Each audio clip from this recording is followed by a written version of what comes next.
پاکستان کی سپورٹس کو تباہ کیا، اور اب ہر چیز ہمیں ریزہ ریزہ چننا پڑ رہی ہے، ہر چیز کو جو نیچے سے اوپر کھڑا کرنا پڑ رہا ہے۔ آج ہم یہ بھی دیکھ رہے ہیں کہ جس طریقے سے ہم نے جو ٹاسک فورس بنائی تھی سپورٹس کی، اس کی ریکمنڈیشن جو ہیں وہ آ رہی ہیں۔ اس کے بعد جو صوبے ہیں ان کے ساتھ مل کے پرائم منسٹر صاحب نے ہدایت کی ہے تمام پنجاب میں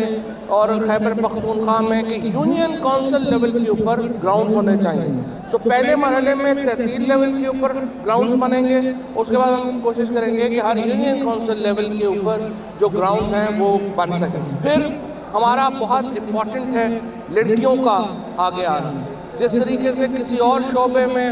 صرف جو ہے وہ مردوں کے اوپر رکھ کے آپ آگے نہیں بڑھ سکتے اور خواتین کی پارٹیسپیشن امپورٹنٹ ہے، اسی طرح سے سپورٹس میں بھی اگر خواتین کی پارٹیسپیشن نہیں ہوگی، خواتین آگے نہیں بڑھیں گی، تو پھر جو ہمارا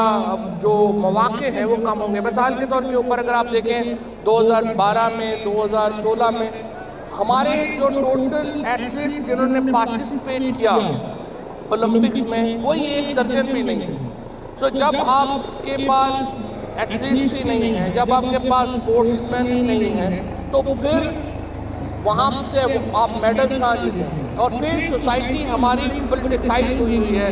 ہر آدمی کے پاس سوائے اس کے کہ وہ دنیا میں ہمیشہ جو سپورٹس ہے، انٹرٹینمنٹ ہے، وہ سب سے آگے کی فیلڈ ہوتی ہیں، سوسائٹی ان میں کنٹریبیوٹ کرتی ہے۔ ہمارے ہاں زیادہ تر جو بحث ہے وہ سیاست ہی پہ رہتی ہے، وہ بات، اور اس سے ظاہر ہے اس کا ایک بیک گراؤنڈ بھی ہے، اس کی وجہ سے چونکہ ڈیٹیریشن آئی ہے تو اس پہ رہتی ہے، لیکن ضروری ہے کہ اگر ہم اپنی سوسائٹی کو ایک مثبت سمت دینا چاہتے ہیں تو اس کے لیے سپورٹس کی بڑی اہمیت ہے، اور سپورٹس کو ایک بڑا کرنا، بڑا پاکستان، ایک ہیلتھی پاکستان کے لیے امپورٹنٹ ہے۔ پھر جس طریقے سے ہم نے یہ بھی دیکھا ہے کہ یہ ہمارے جو بچے جس طریقے سے بہت زیادہ وقت اپنا کمپیوٹر،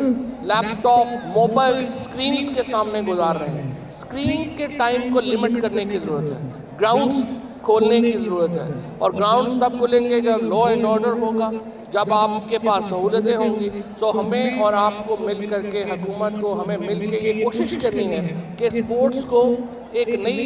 جہت دی جائے، ایک نئی سمت دی جائے، اور اس کے ساتھ ہم ایک صحت مند سوسائٹی جو ہے وہ پیدا کر سکیں۔ میں سید عبدالرحمان صاحب کا، پوری سپیریئر کالج کی انتظامیہ کا بہت شکر گزار ہوں کہ انہوں نے اتنا زبردست ایونٹ کیا، اور I wish all of you best of luck, اور انشاءاللہ تعالیٰ مجھے امید ہے کہ زبردست مقابلے دیکھنے کو ملیں گے۔ بہت شکریہ۔